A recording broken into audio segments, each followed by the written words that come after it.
What's up, everybody? This is All Things Beer 510, Chauncey, and I'm back doing what I love to do: beer reviews, interviews, hip hop, and a whole bunch of other things. This is Beer-matic. Let's go.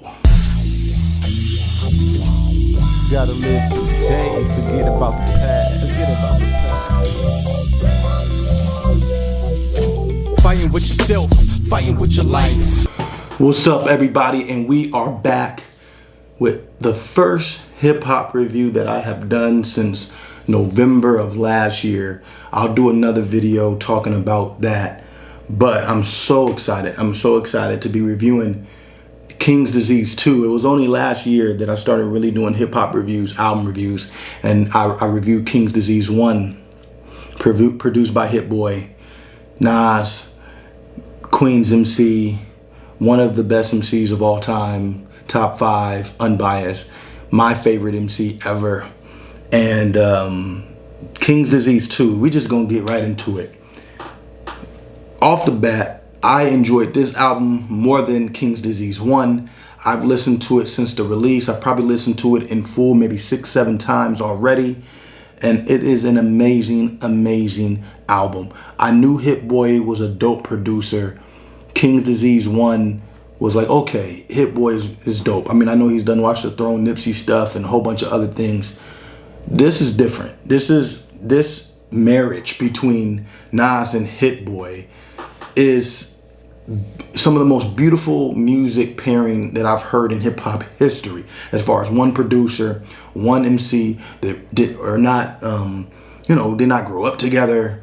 And I mean, the chemistry, you've seen a little bit of it on part 1. On this King's Disease 2, it's like a whole different album. And again, it's not because this reinvented Nas. I know I got slammed for saying I didn't like the Kanye joint that much, the Kanye joint with Nas. This is different. Like this part 1 and part 2, this is different. People who love Nas gotta agree. Like this is different. I mean, as far as the beat and the MC, like the beats and the rhymes, the mesh between them, from track 1 to 15. The only song that people may, and I like the song, but I was talking to one of my boys, what up, Mo? I know he's from Queens, Left Rack City in the house. He wasn't a fan of YKTV, and there might be if you're a really diehard hip hop fan, which I am, but I know a lot might not be into that song. Every other song, I mean, is beautiful from the beginning. Of the song Pressure, and the beat changes in Pressure and Rare, and even in the song with Lauryn Hill, Nobody.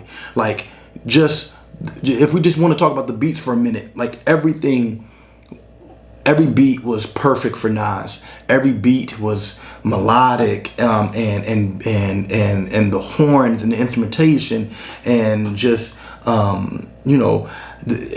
lot of the instrumentation, like after the verses are played, and just listening to the beat and in the music that was being played, you could tell a lot of time and effort and patience and love and care went into Hit Boy making these beats and for Nas. Like, these beats are made for Nas, and Hit Boy along with Alchemist are probably right now my favorite 2 producers right now, and it's great, and I hope people do it more, where there's one MC, one producer, and if they're really syncing. Because if you really think about it, like the albums that have came out, whether that's Alchemist and Conway, whether that's Freddie and Alchemist, or Freddie and Madlib, these one producer, one MC, back in, how people used to do it back in the day, the chemistry, Nas sounds so comfortable on these beats, more than even the first one. Like,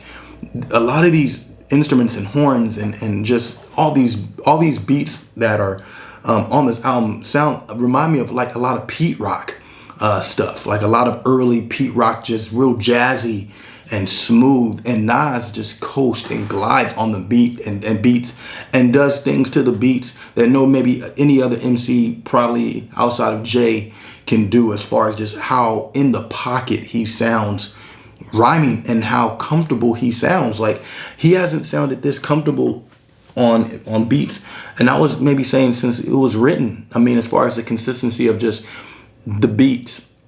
But even it was written, there were songs that people would argue weren't what Illmatic was. Like, this is the new Nas, and this is, if he's gonna deliver albums like this, then I'm here for it. I mean, Death Row East, it reminds me of Last Real Nigga Alive off of Godson.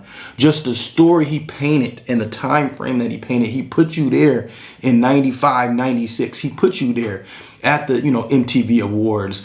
When you've heard Snoop tell stories, Napoleon and others who were there or who were around it, about the Tupac and all his peoples from Queens and all the Jersey cats that was with Pac, and how it was about to go down. And then just at the end, when Ed Lover talks about, I remember watching that video when Nas is pacing back and forth, and he announced, Ed Lover, that Pac had died. And just that you hear over the years, like, Pac was going to remove any disses about Nas and they were going to hash out the beef. It would have been great to have that happen, but just to have Nas put you there in that moment is some of the best storytelling that I've heard, and he does it better than any. And it's just a beautiful song. And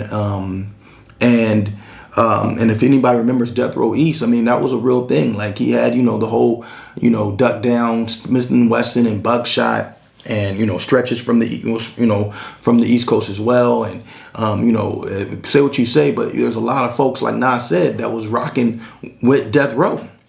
And so, had the whole New York, wanting to wear red. But, he's talking about Suge, MOB had everybody wearing red.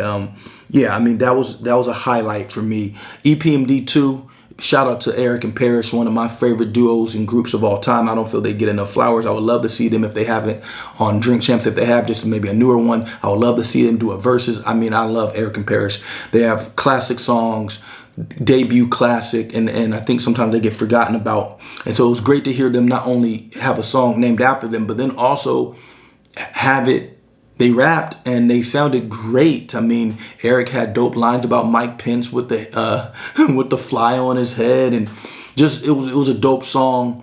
Nas, the hook was dope. A lot of the hooks were really dope. Like, Nas, bravo.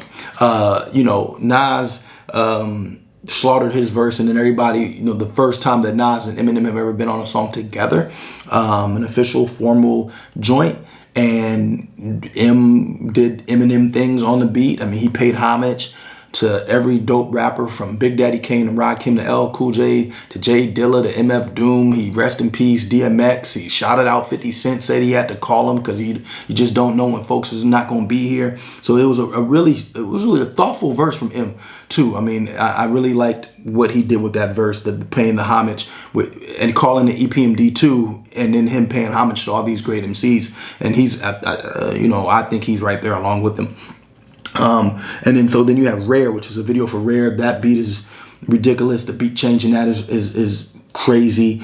All his, his rhymes are very grown up. Text on the dresser, making money off tech, just driving a Tesla, just very grown up raps. I mean, you see that in Brunch on Sundays. Like, this is the same guy that, was, waving automatic guns at nuns. And now he's giving you brunch on Sundays. And it just shows the evolution of Nas as the MC. These beats are evolution of Nas as an MC, as a man, as a father, and that he still reps his hood. You hear him shout out Ill Will. He shouts out, he has a song called 40 Side. That's 40 Side, 41st Side. That's all, that's Queens Bridge, like, to the fullest. So he is still Queens, but he's a grown up. He's a grown man. He's 47 years old. Nas is 47, y'all. And he sounds as better as ever. The song Nobody, Lauryn Hill, Lauryn Hill. I mean, she bodied the verse, bodied. Like, nobody's seen a song with her coming. She wasn't doing no features, no performances. And for her just to come out and just, I don't know, she gave her like a 60 bar verse. just bar after bar after bar after bar after bar. Just every bar meant something. Every line meant something. It was beautiful. Beautiful verse. One of the verse of the year, in my opinion, was from Lauryn Hill.